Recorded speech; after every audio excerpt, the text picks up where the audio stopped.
अस्सलाम वालेकुम, my name is Abdul Moiz Asif, मैं यूट्यूब रहने vlogger. Welcome back to my YouTube channel Abdul Moiz Asif. एक स्टूडेंट का क्वेश्चन, कुछ स्टूडेंट्स का क्वेश्चन बहुत ज़्यादा होता है कि भाई मैं बायो कर रहा था 9th-10th में, फिर मैं इंजीनियरिंग कर रहा था FSC में, और अब मैं कंप्यूटर साइंस कर सकता हूँ। तो क्वेश्चन बहुत ज़्यादा पूछा जाता है, कमेंट्स में पूछा जाता है, इंस्टाग्राम पे पूछा जाता है, और इसका आंसर है हाँ, आप कर सकते हो कंप्यूटर साइंस। फिर भी ठीक है, वजह क्या है, मैं आपको अपनी एग्जाम्पल देता हूँ कि मैं जब यूनिवर्सिटी में आया था, मेरा भी सेम यही था। मैंने 9th-10th में बायो पढ़ी थी, उसके बाद मैंने इंजीनियरिंग पढ़ी थी, FSC में ICS नहीं पढ़ी थी, और उसके बाद मैंने कंप्यूटर साइंस पढ़ ली। तो अब मेरा भी यही सवाल था कि क्या मैं कंप्यूटर साइंस कर लूँगा, मतलब मुझे तो बेसिक्स ही नहीं पता कंप्यूटर साइंस की, और अगर मैं पहले से पढ़ी होती तो कुछ फ़र्क पड़ जाता मुझे। ये बात रियलिटी है कि अगर आपने पहले से पढ़ा होता चीज़ें तो आपको फ़र्क पड़ता है। ठीक है, मेरे कुछ दोस्त थे जो मैंने मतलब पहली कोडिंग की लाइन, पहला प्रोग्राम जो था अपनी ज़िंदगी का, वो यूनिवर्सिटी में आकर लिखा था। ठीक है, लेकिन लोग पूरी एप्लीकेशन बनाकर आए हुए थे, उन्हें पता था क्या क्या हो रहा है। ठीक है, उस वक्त ना क्लियर नहीं होता। असल में पाकिस्तान में काउंसलिंग सिस्टम नहीं है और पता नहीं है। अब मेरा भाई जो है, मैं उसे पूरी काउंसलिंग दे रहा हूँ, ठीक है, कि तुमने क्या करना है, किस फील्ड में जाना है, तो पीछे से ही लाइन वो पूरी पकड़ के चलो, और ज़रूरत नहीं है। अब मैंने फजूल का एक सब्जेक्ट पढ़ा केमिस्ट्री, जो मुझे ज़िंदगी में आगे काम नहीं आना। ठीक है ना, अगर उसकी जगह मैं कंप्यूटर पढ़ लेता तो शायद मेरी बेसिक स्ट्रॉन्ग होती जब मैं यूनिवर्सिटी जाता। ये चीज़ आपको इतना इफेक्ट नहीं करती। इवेंचुअली आप कंप्यूटर साइंस कर ही लेते हो, निकल भी जाते हो, लेकिन अगर आप 4 साल मेहनत करते हो तो 4 साल बाद आप वो बच्चा जिसने शुरू में पढ़ा होता है और वो बच्चा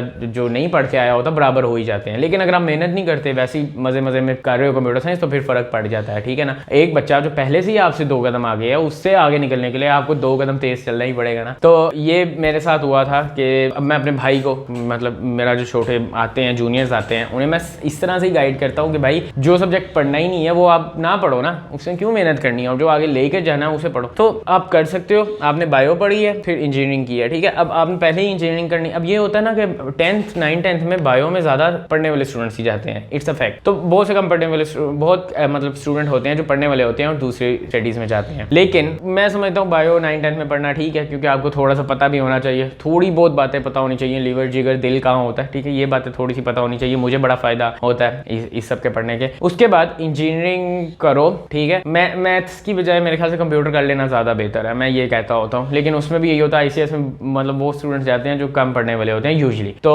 उन बच्चों को स्ट्रगल होती है जो पढ़ने वाले होते हैं। लेकिन अब आप लोग ये देख लो कि आप लोगों ने कैसे करना है। लेकिन आप लोग एक फजूल सब्जेक्ट केमिस्ट्री पढ़ना पड़ेगा अगर आप लोग उसमें आ जाते हो। फिर अगर आप लोग डिसाइडेड हो ना कि मैंने कंप्यूटर साइंस ही करना है, तो फिर अपनी पाथ्स को क्लियर करो। ये करने के फिर प्लान ए ही होता है, हमेशा बी नहीं होता। फिर ये करने की जरूरत नहीं है यार अभी केमिस्ट्री पढ़ लेता हूँ, बाद में कंप्यूटर पढ़ लूंगा। ठीक है, आप लोगों ने फर्स्ट ईयर सेकंड ईयर में फिर कंप्यूटर पढ़ो, ICS के साथ पढ़ो, मैथ्स के साथ रखो, इंजीनियरिंग करो, और फिर बाद में कंप्यूटर साइंस करो अगर आप लोग करना चाहते हो। लेकिन अगर आप लोग क्लियर नहीं हो अपने गोल के बारे में, तो फिर इंजीनियरिंग कर सकते हो। जो स्टूडेंट्स ने बायो करनी है, मेडिकल करना है, वो तो फिर एक अलग ही डिस्कशन हो जाती है उसके बारे में। I am not the right person, क्योंकि मुझे उसके बारे में इतना कोई खास नहीं पता। ठीक है, तो मेरे साथ भी यही था। अब कुछ स्टूडेंट्स थे ना जो पहले से की इंजीनियरिंग थी, लेकिन उन्हें शौक था कंप्यूटर का, साथ कंप्यूटर की चीज़ें देख रहे थे, कोडिंग करते थे। उन्होंने पहला कोड अपना फर्स्ट ईयर में लिख लिया था और बड़े अच्छे जा रहे थे। तो यूनिवर्सिटी आके उन्हें इतना स्ट्रगल नहीं हुआ जितना हम लोगों को हुआ था जिन्होंने पहला कोड ही अपना यूनिवर्सिटी आकर लिखा था। तो यही बात होती है, ये फ़र्क पड़ जाता है, कहीं ना कहीं पड़ता है। इवेंचुअली आपको at the end of the day पता चल जाता है, डिफरेंस होता है। और ये भी एक बात याद रखना,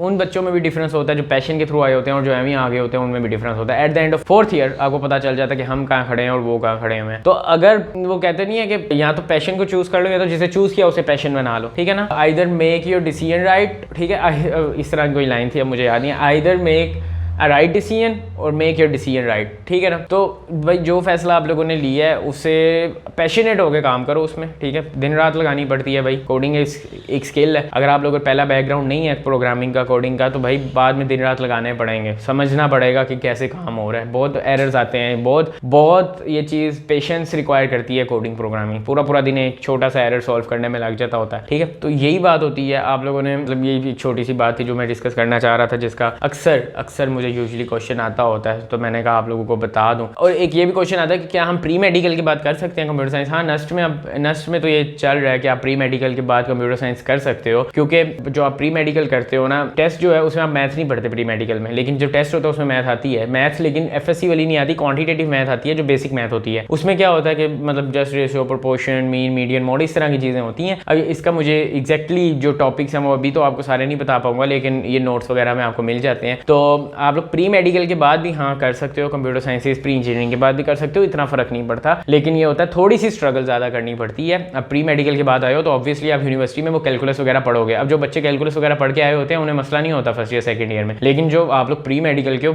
मैथ से तो वास्ता ही ना पड़ा आपका, तो यूनिवर्सिटी में थोड़ी सी स्ट्रगल दिन रात लगाने पड़ेंगे, ठीक है ना। ये बात एक मतलब फैक्ट है। तो यही बताना था आप लोगों को। बहुत से स्टूडेंट्स, अभी मैं गया था यूनिवर्सिटी तो बहुत से स्टूडेंट्स प्री मेडिकल के भी थे इस साल, तो आप लोग कर सकते हो, हर कोई कर सकता है, बस थोड़ा सा स्ट्रगल ज़्यादा रिक्वायर्ड होती है आगे निकलने के लिए। अगर आप लोगों को ये वीडियो अच्छी लगी लाइक कर देना, शेयर कर देना, सब्सक्राइब कर देना। मिलते हैं आपसे नेक्स्ट एपिसोड में, तब तक के लिए अल्लाह हाफिज़।